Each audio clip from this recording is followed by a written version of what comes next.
अलैक या रसूल अल्लाह वसल्लम अलैक या हबीब अल्लाह। पढ़िए सल्लल्लाहु अलैक या रसूल अल्लाह वसल्लम अलैक या हबीब अल्लाह। मुझा जानिब जलवन वारा वल्लैल जुल्फन वारा सद बार वञे मां सदको मुझा कामिल कुर्बन वारा।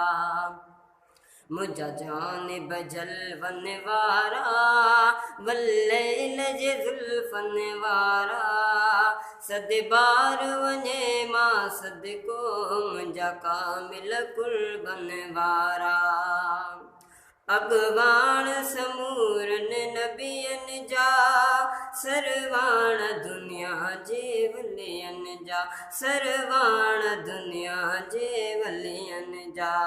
मुझा रहबर रुतबन वारा वल्लैल जुल्फन वारा सद बार वञे मां सदको मुझा कामिल कुर्बन वारा। मुझा जानिब जलवन वारा वल्लैल जुल्फन वारा सद बार वञे मां सदको मुझा कामिल कुर्बन वारा। ही ॾींहुं जुड़ियो ही रात जुड़ी कुल तुंहिंजे करे काइनात जुड़ी कुल तुंहिंजे करे काइनात जुड़ी।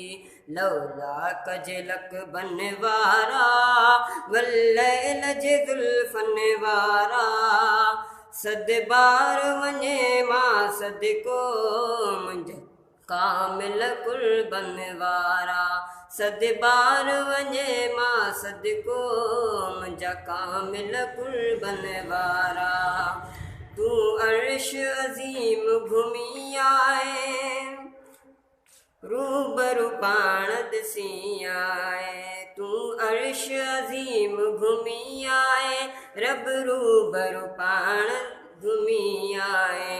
मुज़मिल जी चादर वारा वल्लैल जुल्फन वारा सद बार वञे मां सदको मुझा कामिल कुर्बन वारा। मुझा जानिब जलवन वारा वल्लैल जुल्फन वारा सद बार वञे मां सदको मुझा कामिल कुर्बन वारा।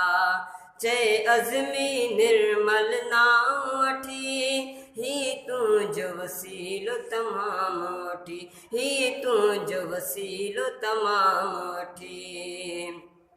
ख़ुशि चाक थिया दर्दन वारा वल्लैल जुल्फन वारा सद बार वञे मां सदको मुझा कामिल कुर्बन वारा।